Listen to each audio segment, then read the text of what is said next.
Hi everybody, my name is Nicholas Powers with Aero Electronics, and today we're talking about some tech trivia. And I'm not going to go super deep into the technology behind this, but I wanted to cover what the heck does it mean when something says it is 8-bit, 16-bit, 32-bit, or 64-bit, or even 128-bit in the future, when we're talking specifically about microcontrollers and microprocessors.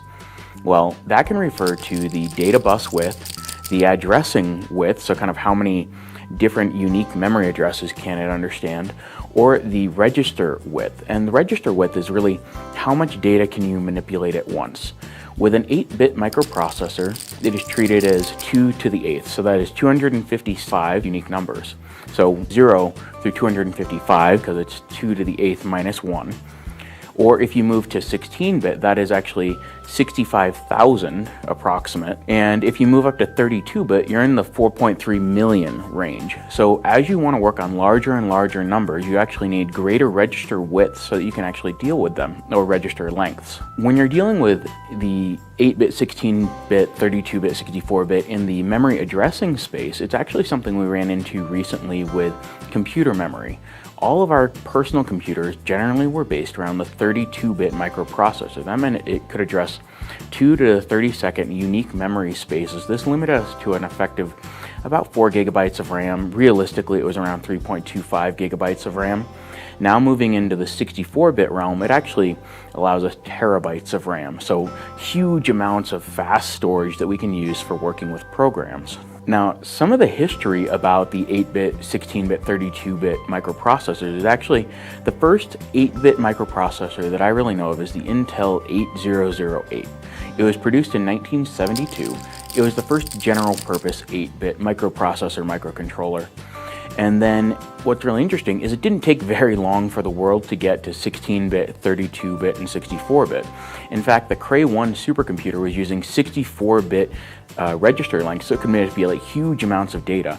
And that was in the 70s and 80s. But it actually only had a 32-bit memory addressing space, so it was still limited to the gigabytes of RAM, which in that day and age was an enormous amount of memory. Now you might be wondering yourself, okay, so this affects the amount of data that a processor can manipulate, it affects the amount of memory that it can address, but at the end of the day, what does it really matter?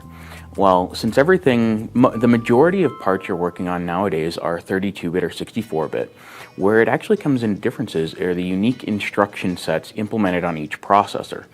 So typically you have your add, your multiply, subtract, divide functions, but then you get into unique situations where you have a RISC or a CISC processor. This is a reduced instruction set or complex instruction set processors. A reduced instruction set processor breaks up the actions that manipulate memory, so translating from a register to the memory, versus the register to register actions. So these commands won't all do they won't do everything in just one go. They will first manipulate the registers and then put that back into memory or then pull it out of memory. Whereas complex instruction set microprocessors, those would be like your x86 ones, so what you would expect from Intel or AMD. Those ones can do memory manipulation and memory storage or retrieval in the same instruction. So it's just a different way to think about it.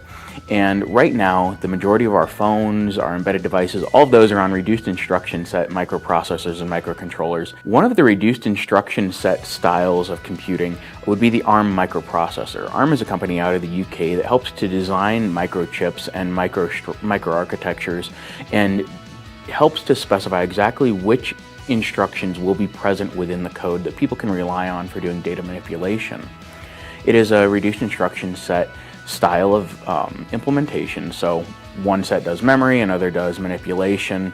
They don't all do one at once. But ARM microarchitecture is probably the most common one you're familiar with. It's present in our phones, it's present in all of our embedded devices, and it is a set of known instructions and architectures that that all ARM licensees can implement in their own chips. So what I've got here is I've actually got a Freescale Kinetis M0 Plus.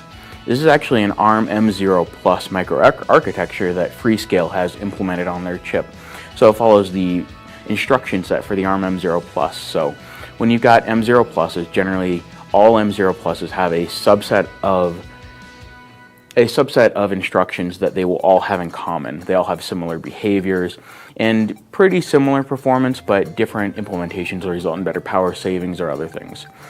I also have the tried and true Arduino Uno. It has an Atmel ATmega 328P on it. That's an 8-bit reduced instruction set microprocessor.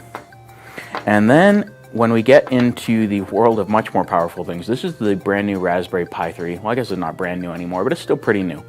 This has a Broadcom chipset on it. There's actually a 64-bit ARM-based microarchitecture.